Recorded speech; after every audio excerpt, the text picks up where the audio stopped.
ऐसे ही चैनल पर महत्वपूर्ण खबरों को देखने के लिए एक बार चैनल को लाइक और सब्सक्राइब ज़रूर करें। आपका लाइक और सब्सक्राइब करना ही हमारे मेहनत का फल होता है। तो बिहार में कोरोना को लेकर आज फिर से नया रिकॉर्ड। पहली बार 83,000 से ज्यादा टेस्ट हुए और पहली बार 4,071 मामले सामने आ गए थे। आज से पहले ऐसा कभी नहीं हुआ है, इतने मामले एक दिन में और इतनी जांच अभी तक नहीं हुई है। तो इस पर भी बिहार सरकार ने ऐलान कर दिया है कि बिहार में रोजाना 1 लाख सैंपल की होगी जांच। तो 4,071 नए मरीज तो मिले, लेकिन 2,900 लोग स्वस्थ होके घर भी चले गए। तो वहीं 15 लोगों की कोरोना से मौत भी हो गई। और मंगलवार को अकेले 552 मरीज पटना से मिले। तो बिहार में कुल संक्रमितों की संख्या 86,812 हो गई।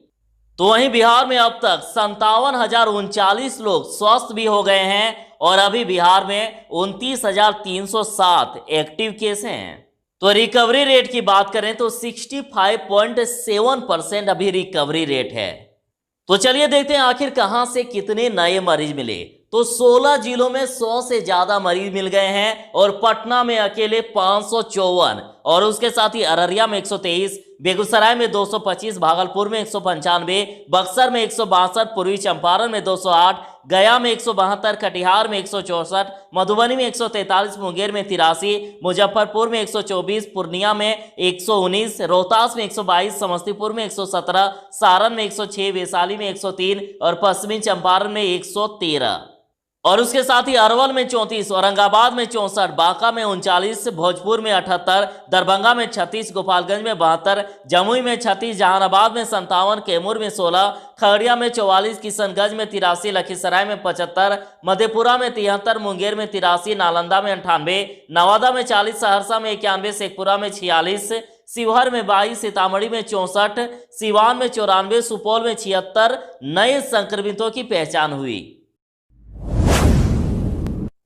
तो बिहार में प्रतिदिन 80,000 सैंपलों की जांच तो पहुंची गई है। तो ऐसे में माननीय मुख्यमंत्री नीतीश कुमार जी का बड़ा बयान कह दिया कि बिहार में रोज 1 लाख कोरोना सैंपल की होगी जांच। तो माननीय मुख्यमंत्री नीतीश कुमार जी ने कहा कि बिहार में रोज 1 लाख लोगों के सैंपल की कोरोना जांच होगी और यह भी कहा कि बिहार में हम सभी लोगों की जांच कराना चाहते हैं जिससे कोरोना संक्रमितों की पहचान कर उसका बचाव किया जा सके। और मुख्यमंत्री ने आरटी-पीसीआर जांच बढ़ाने के लिए केंद्र सरकार से आग्रह किया है कि वे 2 कोवास 8800 मशीन बिहार को उपलब्ध कराए और जिससे प्रतिदिन जांच की संख्या 7200 और भी बढ़ाई जा सके और इस तरह से आरटी-पीसीआर जांच से 20,600 प्रतिदिन जांच हो पाएगा।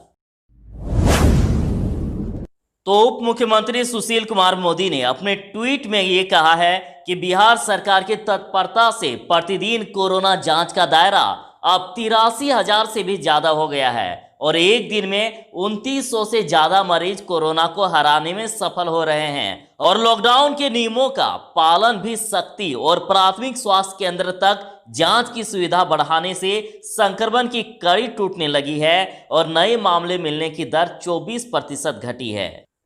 तो बिहार के डिप्टी सीएम ने कहा कि अब सब्जी वाले, रिक्शा वाले, टेम्पू चलाने वाले की भी कोरोना जांच कराई जाएगी। यदि राजद को नकारात्मक आंकड़े में ही रुचि है और वह बिहार को बदनाम ही करना चाहता है तो उसे लालू राबड़ी काल के स्वास्थ्य सहित हर विभाग की परमामेंस पर श्वेत पत्र जारी करना चाहिए और जिनके शासन में रोजाना सिर्फ 39 लोग अस्पताल आते थे और वे किस मुंह से सवाल उठा रहे हैं।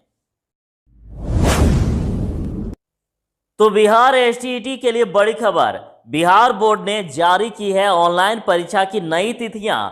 9 से 21 सितंबर के बीच होगी परीक्षाएं।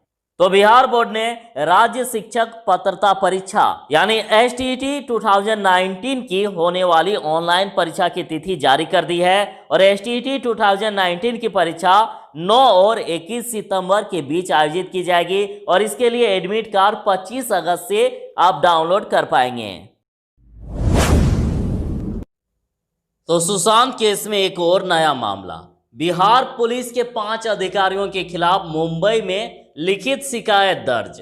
तो सुशांत सिंह राजपूत प्रकरण में फिर एक नया मोड़ सामने आया है और इस बार महाराष्ट्र की करनी सेना के कुछ लोगों ने मुंबई के बांद्रा थाने में बिहार पुलिस के 5 अफसरों के खिलाफ लिखित शिकायत दी है और करनी सेना का आरोप है कि बिहार पुलिस का कार्यक्षेत्र नहीं रहने के बावजूद यहां तक एसआईटी पहुंच गई और ऐसा करने से महाराष्ट्र और मुंबई पुलिस की छवि धूमिल हुई है।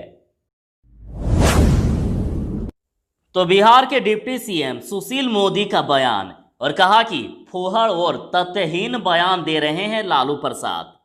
तो उप मुख्यमंत्री सुशील कुमार मोदी जी ने कहा कि लालू प्रसाद झारखंड सरकार की मेहरबानी से कैदी के बजाय अघोषित राजकीय अतिथि बने हुए हैं और उन्हें रुई सुई जैसी फूहड़ और हास्यास्पद और तथ्यहीन तुकबंदी करने के बजाय राज्य के शिक्षा मंत्री जगन्नाथ महतो से प्रेरणा लेनी चाहिए। तो आपको बता दें कि झारखंड के शिक्षा मंत्री मैट्रिक पास हैं और उन्होंने इंटर कॉलेज में दाखिला लिया है, उन्होंने एडमिशन कराया। तो आगे माननीय सुशील कुमार मोदी जी ने कहा कि लालू प्रसाद के दोनों युवा पुत्रों को फिर से स्कूल कॉलेज में दाखिला क्यों नहीं लेना चाहिए और उन्होंने झारखंड के शिक्षा मंत्री को बधाई दी और कहा कि अपने आचरण से बड़ी शिक्षा दी है और लोकतंत्र में लोकलाज को प्रतिष्ठित किया। तो कमला नदी पर बना तटबंध अब ऊंचा होगा और 285 करोड़ की योजना पर लग चुकी है मुहर। तो कमला नदी पर बने तटबंध को और ऊंचा किया जाएगा और साथ ही उसे और मजबूत बनाया जाएगा। तो मधुबनी में पिपरा घाट पुल से ठेंगा पुल तक 80 किलोमीटर की लंबाई में तटबंध को दुरुस्त करने की योजना पर जल्द काम शुरू हो जाएगा और राज्य सरकार ने इसके लिए 285 करोड़ की योजना मंजूर की है और जल संसाधन विभाग ने इसके लिए टेंडर भी जारी कर दिया है और तटबंध को 15 मई 2022 तक दुरुस्त करने का लक्ष्य निर्धारित किया गया। तो कांग्रेस का चुनाव आयोग से अनुरोध और कहा कि कोरोना महामारी और बाढ़ के बीच चुनाव को तैयार नहीं बिहार।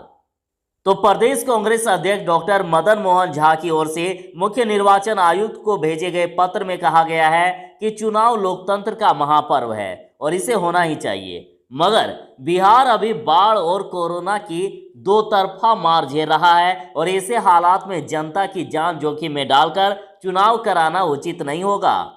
उन्होंने कहा कि अभी बिहार में करीब 10 लाख जांच में 80,000 संक्रमित पाए गए हैं और अक्टूबर नवंबर तक संक्रमितों की संख्या तकरीबन 10 लाख होगी। तो शिवसेना नेता संजय राउत को लेकर बिहार के डीजीपी का बड़ा बयान और कहा कि सुशांत के पिता और मुझ पर लगाया बेबुनियाद आरोप।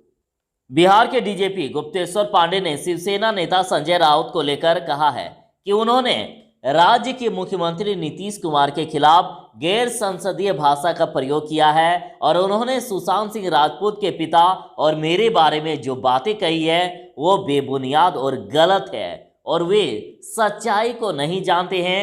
डीजीपी ने आगे कहा है कि वे एक जिम्मेदार नागरिक हैं और उन्हें इस तरह की बातें शोभा नहीं देता।